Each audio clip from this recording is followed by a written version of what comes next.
the point is, take this complicated technology, put a beautiful interface on it.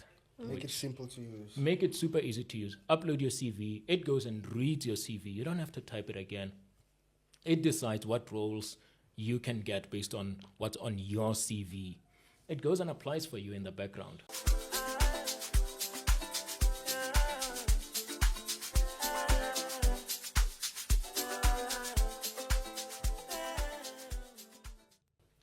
And we are back. Hi, everybody. Welcome back to Set Podcast, Something Else Today. And of course, today I am not alone. I am with my co-host, Judge Hennedy. But before actually he can greet us, we have a guest today. So the guest will be joining us soon, but we'll introduce him as we speak, as we are going to tackle youth unemployment.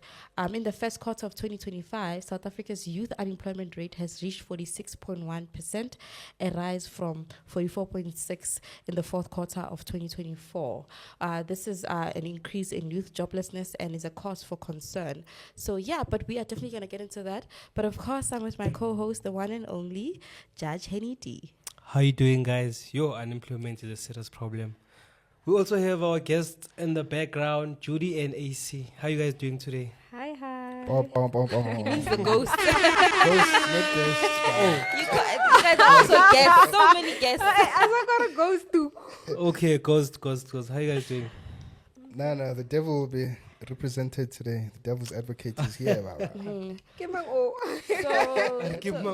he's the devil's advocate. He's the one that gets to say anything about, because he's off camera, which sometimes I wish to be in his position, because I can say whatever and no one can prove it's me.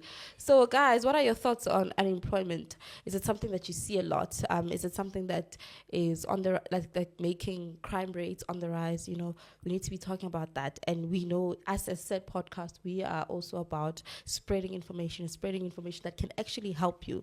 So we are hoping to do more of that. And this is our first guest of the show, so I'm very, very excited. Hey. Yeah, so Hennedy, please, your views on youth unemployment before. I think it's a problem. Not just youth. I think unemployment in general is a problem, not just the youth only. So yeah, I don't know what could be done to create more jobs. Well, because AI is taking over and all that, so more jobs are gonna be cut eventually. But while we actually talk about that, we actually have a person who has a solution that they've been building to actually curb unemployment. But it's not, it's a one step closer to solving it. I mean, it's going to need a big number of people to come and solve unemployment with the government and the private sector. But it's a great start. So guys, allow me. Oh yes, AC, sorry. Yeah, I was going to say with like the AI thing. Because like if you go like Ekasi and stuff, you see there's guys lazing around during the day, about 12, that type of stuff. Do you think people can still gain those skills at that age? Like I feel like we can. I feel like right now, South Africans, we are facing that time. It's a waking up period. Now it's a time where we should be creating jobs, sustainable jobs for the next generation. Because if we don't deal with this unemployment issue now, it's still going to catch up with us in the future. So we cannot depend on the government or other people. Like, it's us South Africans who know our problems and we have to solve them. AI, on the other hand, I feel like it's a very good initiative, Wuti. That's what we are faced with right now. And anyone and everyone can go into it. So I feel like young kids, like we should invest more in the next generation, the young ones, the ones who are 7, 6. Teach them about this AI thing. Because the older generations, it's tough. Do you know coding?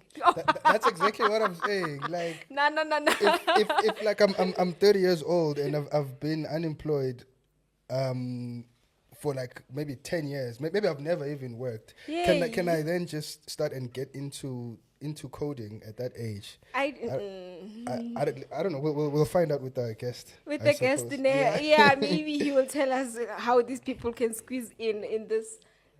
Yeah. Because I don't think Shemguti, older people can grasp this, because I had a module in varsity for coding. Honey. Ciao. And imagine we were doing, what's that coding in AA or in CA? What's C++. that? Yes, the easy one. I was you know, go to you. The You don't easy even remember. what Yeah, the language coding was. is one hell of a situation. I mean, also it's quite hard when you start grasping it at like an older age. You know, I am guilty as charged that when I used to try do my coding address, it was so hard that I'd get the guys who were studying computer science to help me in exchange for me to cook for them dinner, and it actually worked tricks because I got my degree either way. Yeah, because I got my degree either way. So yeah, it's kind of those things. I think if coding was implemented and taught at a young age, from high school or from primary school even, I think it would be very, very helpful, because it is clear that we are moving more to technological related careers. Yeah. more than And it's anything. different because, like, maybe I'm gonna show my age, but Tina, we did CAT at school, and there was really Isn't that no drawing? Yeah, No, I but thought it's drawing, isn't it? CAT is computer. What was it? Don't they man? still have computer I don't think- applications technology? Yeah, exactly. You Computer see? applications technology. Even I Haley think D. it's still there though. The hardest thing they would teach you at matric level was how to use Excel, Baba. It was. You know what I'm saying? No, You no. are kidding. No, you making CAD seem easy. It's not that easy. The hardest thing was HTML.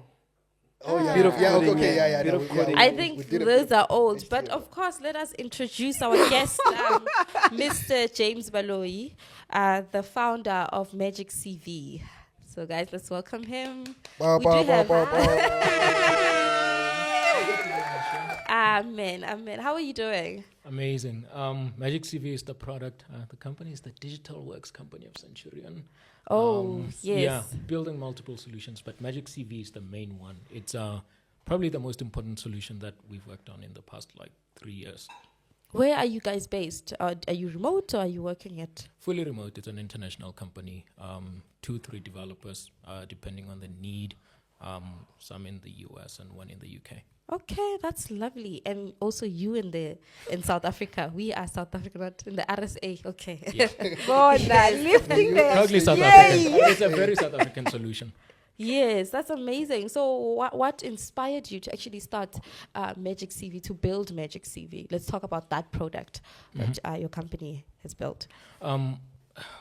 You're talking about unemployment right now, and I think it's one of those problems that a lot of people are afraid to tackle, right? Because how do you say to someone who's used a Careers 24, a PNet, an Indeed, and they just can't find work? How do you say to them, oh, I have a different solution, and you're still presenting them the same interface that they've seen before?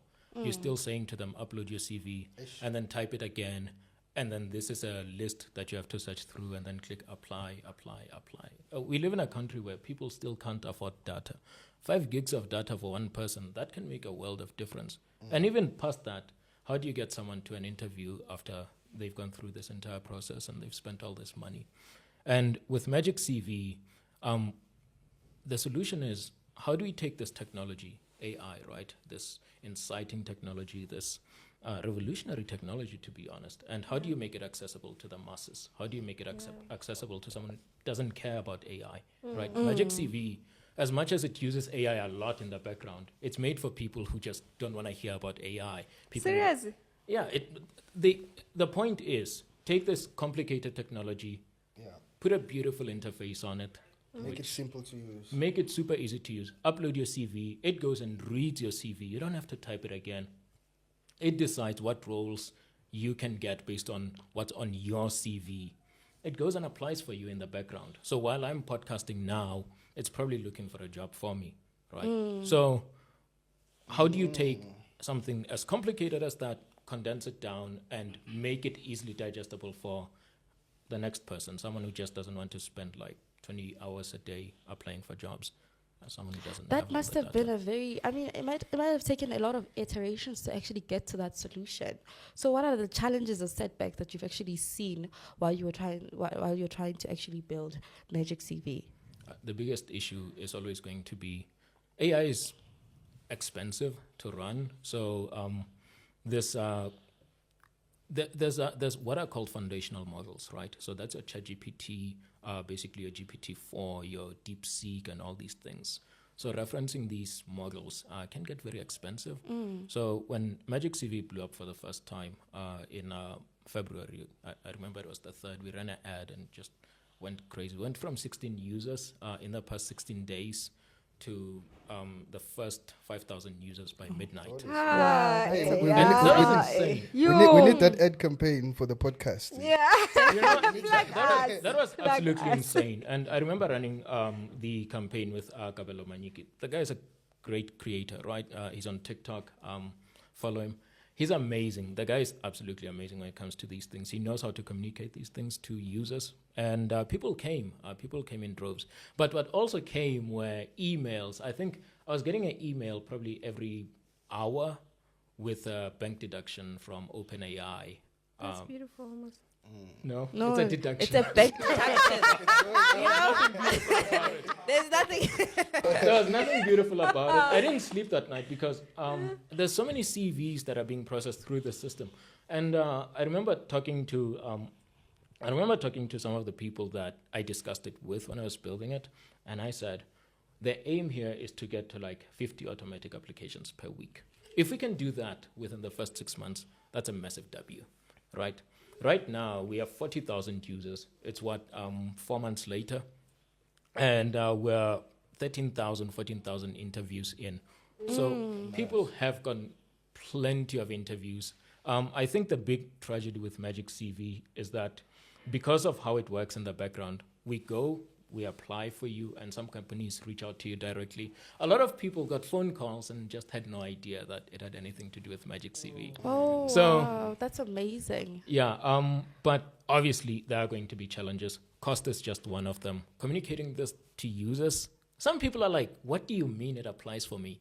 No, I don't want that. And then it goes and applies for them. They get an interview. They're like, I want that. It's a great thing because that means you get to be able to,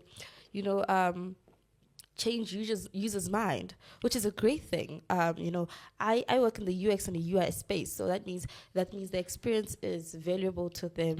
It's memorable. That experience is amazing for them that they will actually come back. And imagine if a large number of South African unemployed youth could actually use this CV, this MagicCV app to actually apply for jobs. How many of them could be learning something from this, getting interviews? Because even if you get an interview and you don't get the job, you do learn something about how to conduct yourself better in the next interview. So it's great. So now at least you get some response from applying, from MagicCV applying for a job for you. So you get some feedback and you actually go back to the drawing board and you rework it. And now you know what the problem could be. Maybe it's your confidence when you speak, or maybe you lose your words when you speak. You get to work on that because some people do not actually get to the interview stage. They keep applying for ages and they never get to the interview stage. So I think what you're doing, it's amazing. And if more funding could come through, like you're saying, because it's the funding thing, it's a fund cost is one of the challenges in your company. I think this would be a great feature for a lot of people to have access to. So big ups to you. So Thank you.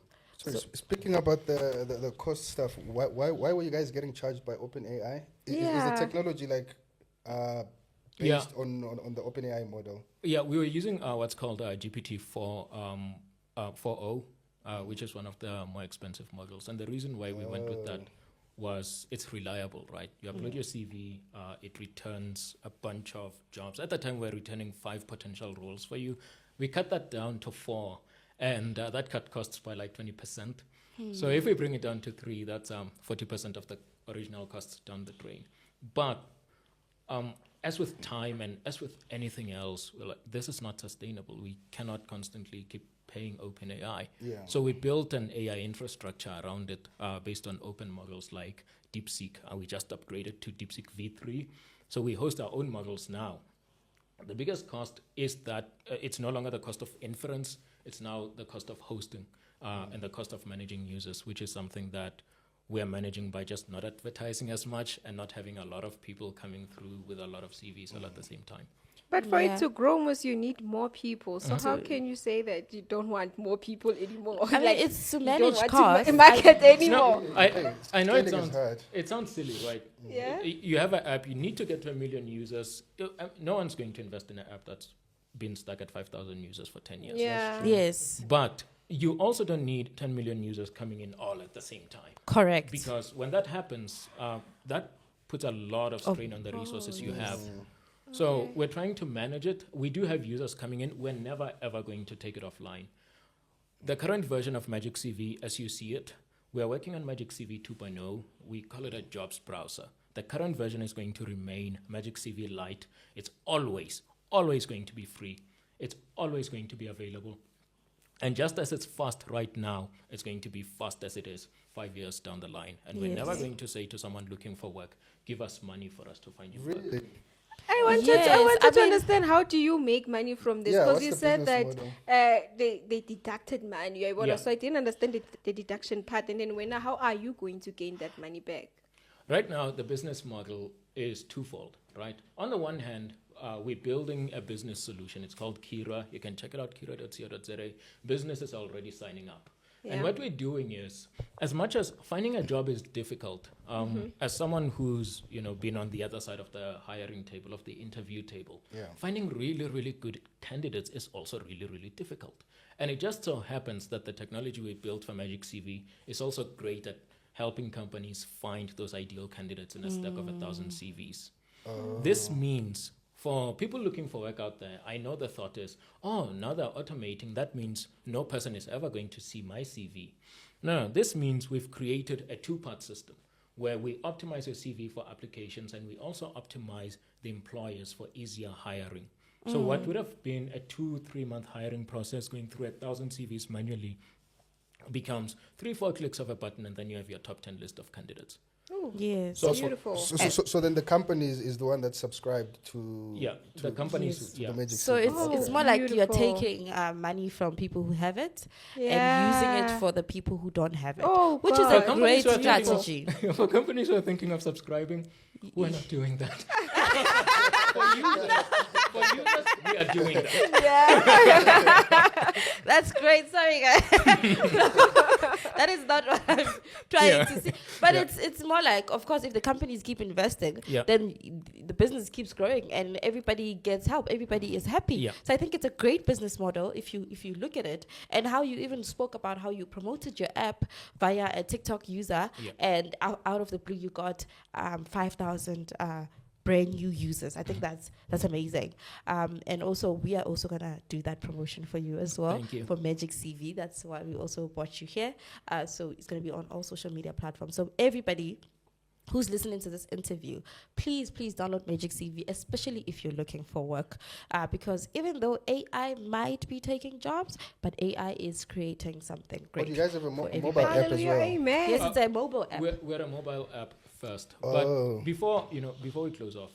No, we're not closing off yet. Oh, Sorry. yeah, here to stay. Taking my phone off silent mode. Time to call the base. Hey, the podcast is done. But beyond the mobile app, we have a tiny thing. It's called Outside the Magic, right? You'll notice we like using the word magic. Outside the Magic, and that's basically for people who don't want to use MagicCV.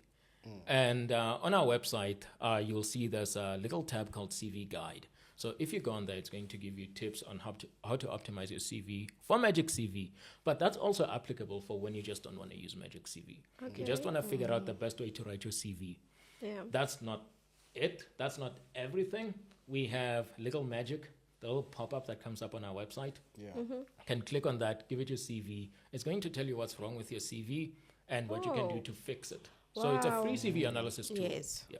I think that's amazing, because also one of the things that we've heard is that, like you said, people who are hiring sometimes they find it difficult to find the best candidates for the job. So I think it helps everybody. But also, can you share any interesting user feedback or insights that you got from the users? Have you had a feedback? Do you have a feedback corner where everybody leaves you, comments on what to improve? Because of course, I believe MagicCV is going to continuously be great.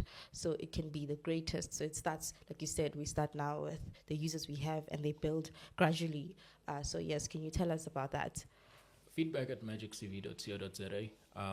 We've kept it purely to email because I feel for a lot of these systems, people want to have this ego boosting platform where you have hundreds of comments, people praising you, how amazing your platform is. But we wanted to have that one-on-one conversation with people who use MagicCV. And there've been a lot of people who've come out and reached out and said, man, I people just can't believe like a technology like this is possible, right? I mean, for the past, 20 years, we've had Careers 24, Indeed, and all these outdated, antiquated platforms. And, you know, Oh God. the time is up.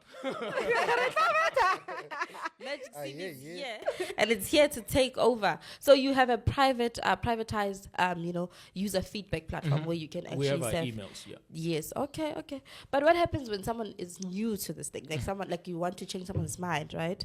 I think people read reviews and they read all of that. Is there anywhere else where you've seen your app being reviewed, like on social media? Has besides the promotion, has anyone else spoken or reviewed your app and said, okay, this is what is happening? Because real user feedback is very, very important. It is important for everybody else to see it due to the fact that it can convince other users to join.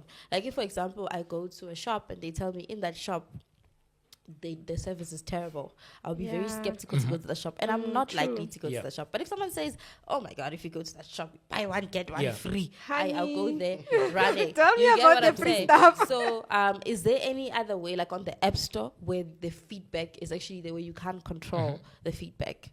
The point isn't to control it, by the way. Yes. Oh, sorry. The point isn't to shape any narrative. Okay. Jobs apps,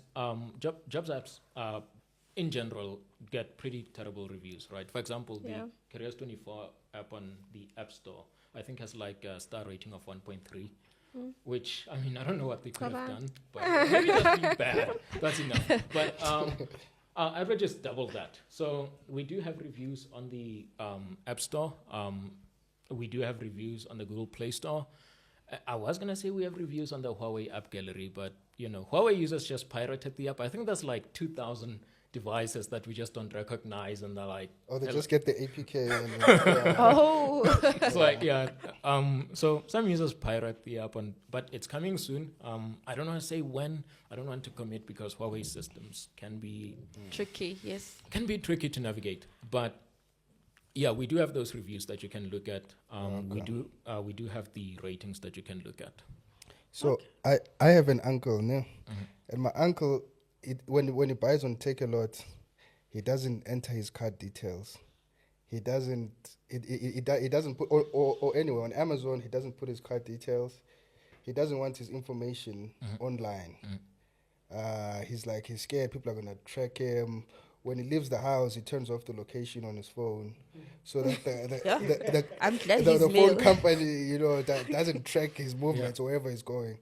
So, can you speak to what you guys are doing for privacy? If someone has privacy concerns, let's say my uncle wants to apply for a job using MagicCV, can you alleviate his worries to say, your information, we know you're putting your ID number, your name, your job experience. And Your you guys house are number. That's a lot of private information that you trust in MagicCV. Yeah, exactly. Yeah. I was going to say go look at our privacy policy, but no one reads those things. Yeah. No one reads them, and we try to make it as readable and as concise as possible. So one of the first things we do when we read your CV, we try to identify information that you don't need to have on your CV. There is not a legitimate employer anywhere on this planet who wants to know your house number. There is not a legitimate employer who, before even seeing your face, wants to know your ID number. People need to stop putting all this super sensitive stuff on their CVs. We try to remove that as best we can. We had to set up a second AI instance to check the CVs, see if there's anything that's unnecessary, and we kind of just try to remove that and keep information that's absolutely necessary. So to your employers or potential employers goes information that they absolutely need to see. And when they reach out to you, if they need it, it's a decision that you make or a decision that your uncle makes.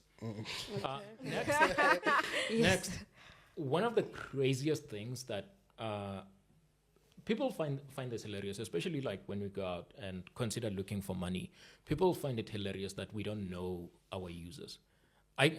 There's not a single system that goes towards MagicCV, where I can go to and pull up a CV and say this person uses MagicCV. All we have are random numbers and letters. Your CV goes to potential employers and no one else. It's literally like if you went into a mall and this mall is just full of jobs agencies and you left hard copies of your CV and someone was like, let me remove the personal stuff, let me remove the sensitive things, and then gave it to the potential employer. It's literally like that.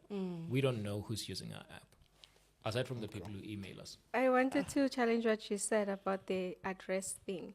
Remember here in South Africa now, even in Parliament, they're fighting about people hiring people from other nationals, foreigners.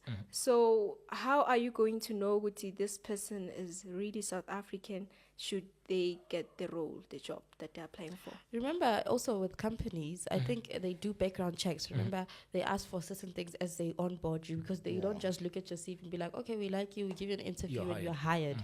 They have to go through all of these things. So even if the person does use MagicCV and that actually gets that point, I think it's the company's responsibility to do those checks. You know, if the person is documented or not documented. There's still a process after the receival of the Yes. CV. So that needs to be followed. Yeah, absolutely. So do you now, if I may ask, do you tell at the beginning before someone uploads, do you let them know that maybe they shouldn't upload, like make sure that there's not like that personal information on their CV? Do you warn them? Also, maybe that could, I don't know, like let's like simplify the load on the app. I'm not sure. Do you warn them? Is there like a form of messaging that's there to say, okay, on your CV, please ensure that your home address and your ID number is removed for safety purposes? So we looked at the user flow, right? How do our users come to upload a CV? And a lot of them go through our website. So a lot of that information we put on the CV guide on our website. So magiccv.co.za/CV guide. It's all there. Nice. Before we analyze your CV, it's the first thing that we say to you is like, hey, please read the CV guide. A lot of people don't. Yeah. I was Don't read those things, no, man. I was looking at our analytics, right? Before I came on here, I was looking at our analytics. Like I said, we have about 40,000 people using the MagicCV app. Damn. Which is unbelievable. It's like beautiful. Yeah. But out of that 40,000 people, there's always going to be that 5,000-6,000 and they're like, no, I'm too good for this. They upload a CV in the wrong format and they do all these things despite all these warnings and messages. So with 2.0, we're trying to address that because it's a little bit more involved. Like I said, it's more of a jobs browser than just what MagicCV currently is right now. So we're introducing this entirely new concept of jobs browser with lots and lots of AI. So I still don't get the part of the location part. So if like I'm here in, let's say, Hatfield, and then you don't know about my location, and then maybe my workplace is going to be in PE. So now I have to relocate. But no, remember, you have total control over that. Yes. Yeah. How do we? Yes. Can So elaborate? yeah, when you upload your CV, Yeah. I'm just going to take you through the user flow, right? Yeah. You upload your CV, it reads your information from it, right? Yeah. The app reads your information from your CV. It then figures out on its own what jobs it thinks you can get. Yeah. So it's going to say, oh, you've been a nanny for like 5-6 years. Okay. So maybe I should consider you for nanny roles. But you've also got a BCom in accounting. Yeah. So maybe I should also consider True. you for accounting internships. You. And beautiful. then when you get to that screen where you have that list, you select the roles you want out of 4. We cut one to save costs. And after you select that, you say continue. Yeah. And this is where we answer your question directly.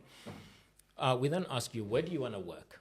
Okay. You can say, I just want to work in Joburg. I don't want to work anywhere. I just Joburg. want to be remote. Oh, beautiful. I just want to work in KZN. Just give me KZN, all of it. I love it. Wow. I love the hills. We'll do that for you. So, Definitely. guys, I want See, this I app. think, oh my God, I want this app. Definitely, you must start getting this app. So how do you actually plan on reaching to people? Like you said, data is a problem, right? Data is expensive. Getting 5 gigs of data is... It's expensive. It's yes. very expensive. So how do you plan on reaching to that possible users who do not have such access to internet? Do you plan on doing pop-ups at malls? What do you plan on doing? Let me not give you... Yeah. plans are basically to optimize the app as much as we can, right?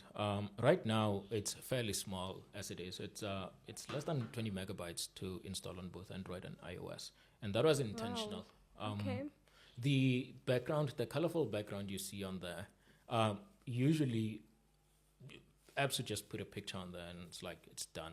We literally went and coded it to appear a specific way to save on storage. So we went and optimized it to be as small as possible. Okay. And with this now becoming MagicCV Lite, we are going to work a little bit harder to make it a little bit smaller. And in terms of reaching out to people who just don't know about it, you know what? To the people watching, it's up to you to say to your friends, there's MagicCV out there. It's up to your friends who you've told to go to their families and say, there's MagicCV out there.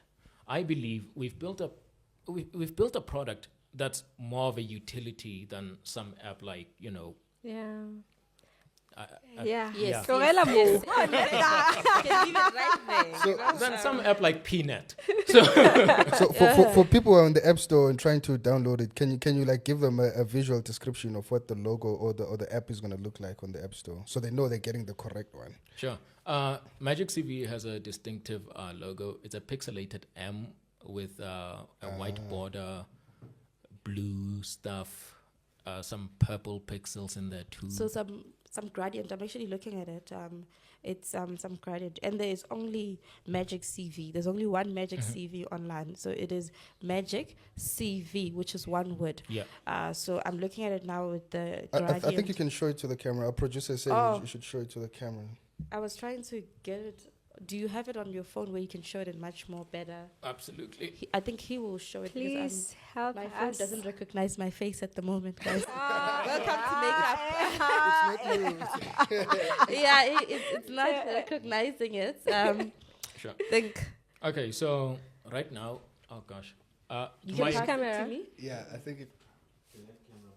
Oh, but pointed at that camera. That Okay. blue icon, the top right corner of the screen, that's what the icon looks like, and that's what the interface looks like. If it does not look like that, it's not legitimate MagicCV. Uninstall It's it, a you've installed the copycat. virus. Yes. My And to my employer, I location. swear I'm not looking for a job. Yes, you did hear. Oh my God, we've had some really, really amazing stuff. You know, with youth unemployment rate skyrocketing. I mean, it's an increase from at the beginning when I said it's been an increase of 2% from actually the last quarter and the first quarter of 2025. So it is still skyrocketing. So it's a great thing to see that there's the youth out there trying to find solutions for other people to actually be able to find jobs. Yes. So finding jobs is not that hard. Do you also give any guidelines in terms of how to be prepared for a certain interview? Like, for example, if I'm going to a corporate interview, do you give the guideline that, okay, because some people don't know, you know, you find someone wearing a short pencil skirt and heels. I'm so sorry, women. Can we wear shorts? Apologies, It or like works something sometimes, torn. But you're there for the job, you know, because now depending on AC, why? Hey, sometimes it works. We can't What deny works? it. What works? Yeah, a The pencil skirts. skirt.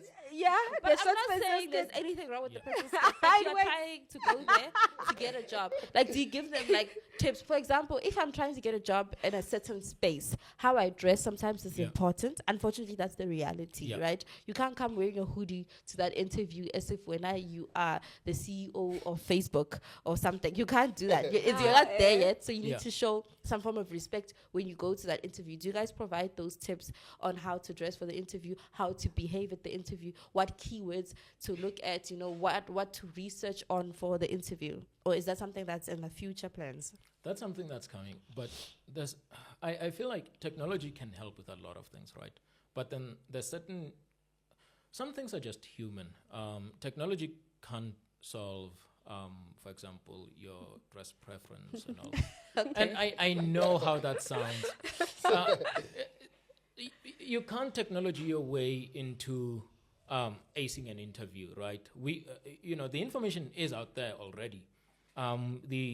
There's all these AI systems that you can wake up one day, just have a quick chat with Gemini, and then start with whatever it is you're going to do. It's going to give you really, really handy tips. So all these AI systems, as much as yes, they're probably going to take someone's job, But then for every one person's job they take, I think they're going to create a lot more jobs. Beautiful. Vele nje. I think that's an amazing quote. I was just asking because sometimes, I feel it's valuable. It doesn't, like, you don't really fail the interviews, just that everybody's like, and then, Having been on the other side, having interviewed people, we were interviewing people not too long ago, some people coming to join our company, and they presented themselves. Did they apply through MagicCV? Some of them did. Beautiful question. Some of them did. Some of them absolutely did. I can guarantee you that. And I know this because we literally had them send emails after they uploaded their CVs, and they were like, "Hey, in case I'm directed to MagicCV, this is what my CV looks like. I saw this on TikTok," and I was like, "Okay." And coincidentally, there was actually this one lady. She's a marketing expert. She's been in marketing for 20 years, and she hit me up to james@magiccv.co.za. If you have any suggestions at all, send an email to that address. It's personal. Talk to you one-on-one like I did with the marketing expert. And she was basically saying, you know what? Get to 100,000 users. Get to 1 million users. And let's have a conversation. But also, before you get there, can you help me get a job, for God's sake? Because, man, I've been trying. Oh, my God. I've been trying for 5 years. I've been pushing. I've been getting these short gigs. Can I get a permanent job? And I'm happy to say, you know what? She finally got that interview. She got one of those interviews that, you know what? Here you are in front of someone who actually matters. And here you are, you're able to showcase your talent, your skills. And now she has a solid job. I hope she stays. I hope so. I mean, that's great. That's some really, really good testimonies, Yeah, she's one of she's one of 15,000 people. So how do you conduct your user testing, if I may ask? Like, now that you say there's a newer version that's coming out, that's completely out of MagicCV, but it's a different app but does a little bit more. How do you conduct your user research and user testing to make sure that what you're putting out there in the market is what people want in the market? How did you get it right at first with MagicCV? One thing that's very difficult, right? And a lot of people sound very arrogant when they say it. I'm going to sound very arrogant too. On the 15th of January this year, before MagicCV came out, if you stopped someone and asked them, what do you want out of a jobs app? They never would have said MagicCV, right? Sometimes you just have to bite the bullet and put something out there and think, you know what, this solution that I'm offering, it works, and I think people are going to gravitate towards it. With 1.0, we did that, and it's working out well.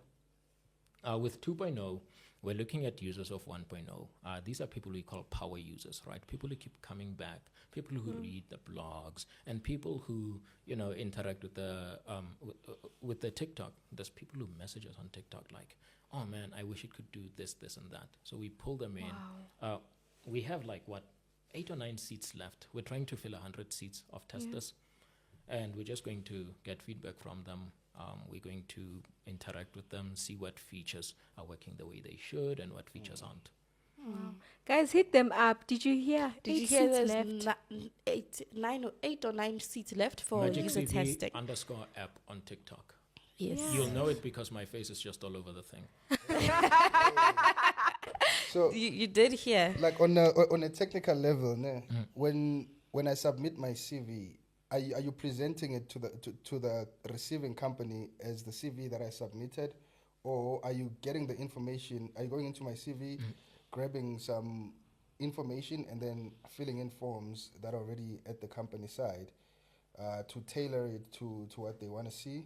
Because, say, like your example, if I've done accounting, but I also can be a nanny.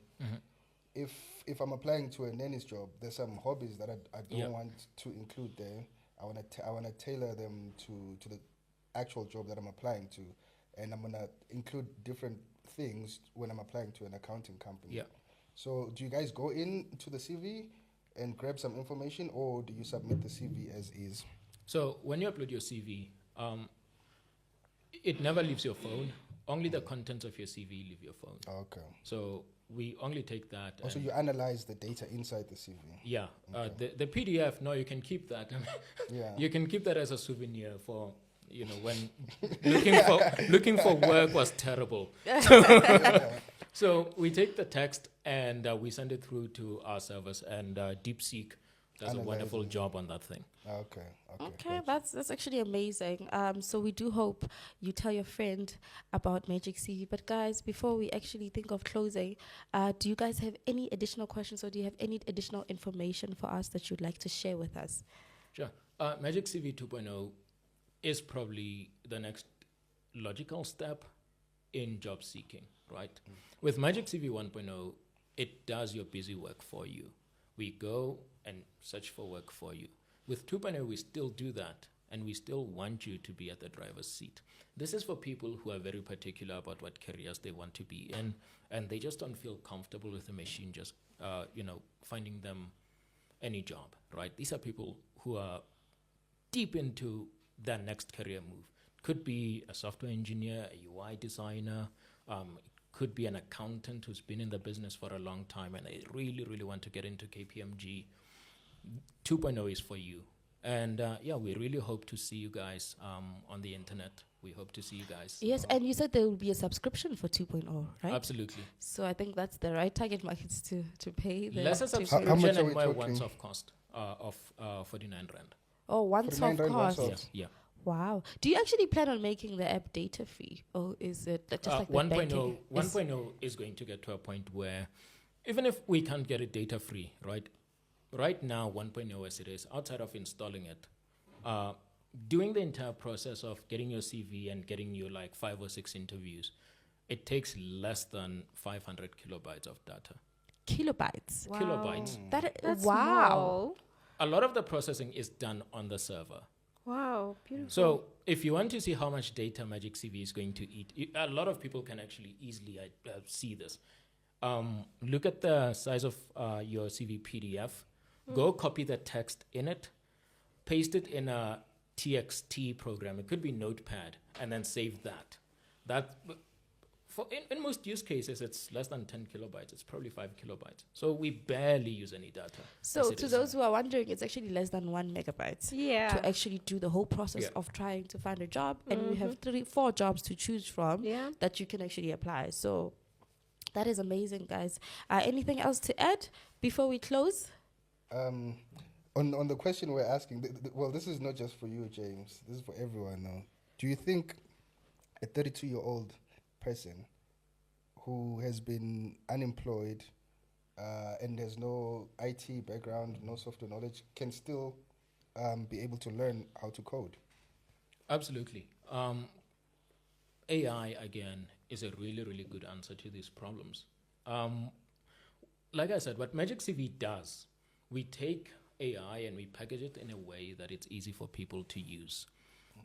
If you want to learn, if you're really, really dedicated about learning, platforms like Anthropic and ChatGPT and Gemini, these things are your best friend. If you want to learn how to code, they can literally structure a lesson plan for you. But I know for a lot of people, they might find that difficult. This is a plug, simpleLearn.co.za for you and your kid if you want to learn how to use AI. If you want to learn how to use AI at your job, can give you some lessons on that. Wow, that's amazing tips, everybody. So do take that into consideration. And thank you so much, James, for joining us. And guys, you heard meaningful, amazing episode. So join us next time, Set Podcast. Please don't forget to follow us on social media. Unfortunately, our TikTok has been burned. We have a new TikTok account, though. Please do follow us and stop reporting. But yeah, so we will see you next time. Bye. Bye, guys.